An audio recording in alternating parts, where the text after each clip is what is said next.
Folks, welcome back to the channel. Bet you wondered where I've been.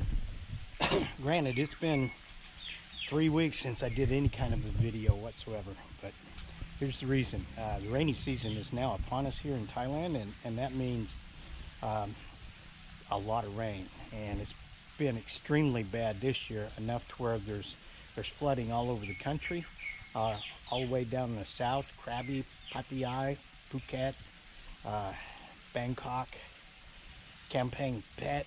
They had a dam break over there and it flooded really bad on some of the stuff in there. Got a buddy down there that lives there. Went down and saw him a week ago and took some water plants to him to help beautify his fishing pond, his fishing lake.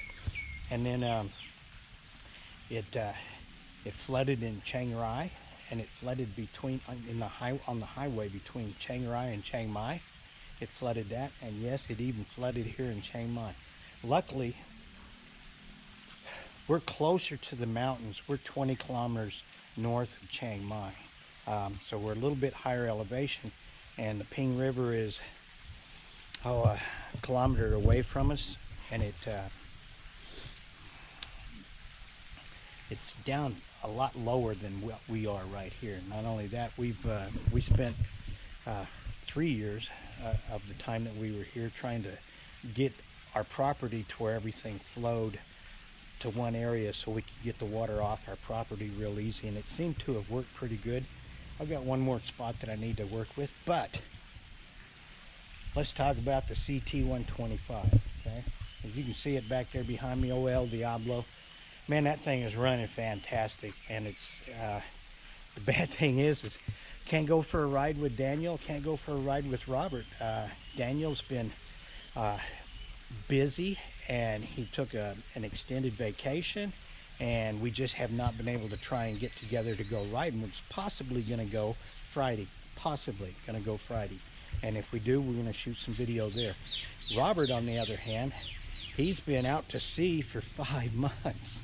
He's only supposed to be gone 3 months, but they couldn't get a crew to replace their crew at any of the ports that they were stopping at, so they're headed back to the U.S.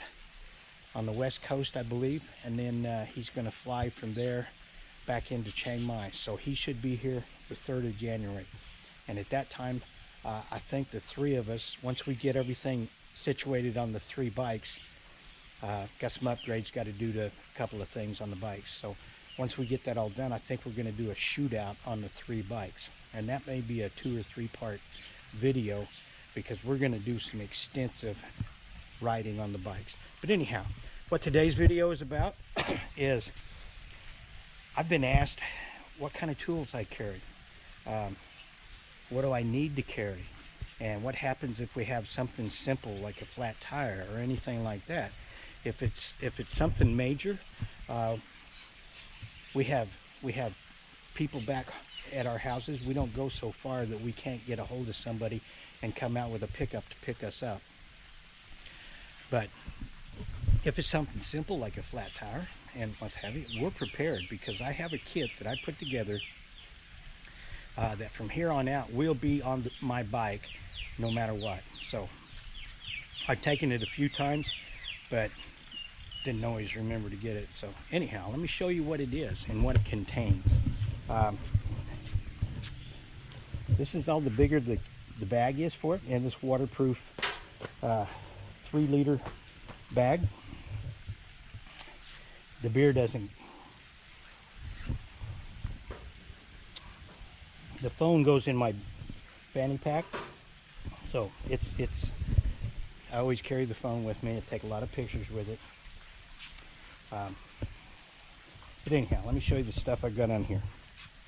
I've got a set of Allen wrenches that are made in the USA, the good hardened steel. So they don't bend, they don't twist, and that was the main reason for getting this set. And I have a pair of heavy duty pliers with a wire cutter part on it. I have 1, 2 crescent wrenches, and then I have a 10 and a 12 millimeter socket wrench. And then I have a multi-use screwdriver. It's got a straight edge on one side and a Phillips edge on the other side. And folks, that's almost it. And the reason I use crescent wrenches instead of bringing the wrenches to take the wheel off is because those are exposed nuts and bolts. So I can easily use an adjustable wrench on them, and I can also use these adjustable wrenches on other exposed bolts. But the 10 and 12 are for the chain adjustment bolts and the wheel adjustment bolts on the back wheel, and I can't get a crescent wrench on those, so that's why I brought those. Now I also got an 8 and a 10 millimeter T-bar socket, and the reason I brought those is it takes the 8 millimeter and the 10 millimeter to change out your front sprocket.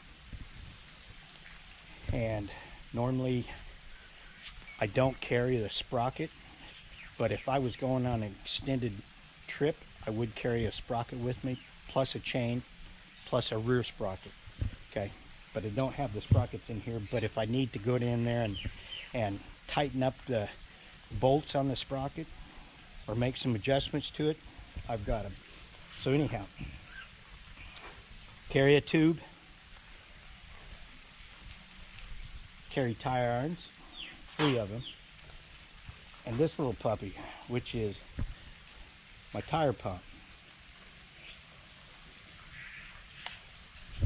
And it reads out in bars, and I think it's 14.7 pounds per square inch gauge equals 1 bar. So what we normally would run on our tires is we're running right at 30 pounds per square inch gauged. So that's PSIG. So I need to put 2.1 bars in each tire when I air them back up. And the nice thing about this pump is it's got a rechargeable battery, and I can take it and charge it in right here with that spot right there and hook it up to my USB port on my bike. So if I need to, I can be charging it while the engine's sitting there running, and that way I don't have to worry about carrying extra batteries or anything like this. And this thing is really not very heavy. It's really nice. Luckily we haven't had to use any of that stuff yet, and hopefully we never will. But those are the only tools I carry with me. The only reason I got my tripod out here was I thought maybe I'd be sitting down and doing this video, but I'm not. I'm standing up, and it's really, really hot and muggy here right now. But that's about it. People wanted to know what I carry in my tool bag, and that's it. I don't see any sense in carrying anything else. We don't, if we have anything major go wrong with the bike to where they're disabled, we can come back and get enough people to help us carry the damn bike out if we need to. And we can always load it up in the back of the pickup. So anyhow, this is all the tools I carry. Oh, and I carry a big strand of copper insulated wire. And the reason I carry copper insulated wire is to tie things up. You notice I tied the tire irons up with it, the inner tube, and then I put all my tools inside of a rag, which is an old t-shirt, and then I tie them together with this. And the reason I use this is because it's like a zip tie or a trash bag zip tie, where you can just twist it and it'll stay. and it won't come loose. So if you're tying anything to your bike and you want to carry it on in one of your racks or something like that, it's much better than bungee cords. And I have bungee cords also, but if I need to, I've got a big strand of wire right here. So anyhow, that's it. So hope y'all enjoyed this video, and goddamn noisy birds. But anyhow, I've got to go eat some dinner and then watch a show that my wife hooked me up. Anyhow, I'll catch y'all later. Hope you enjoyed this video.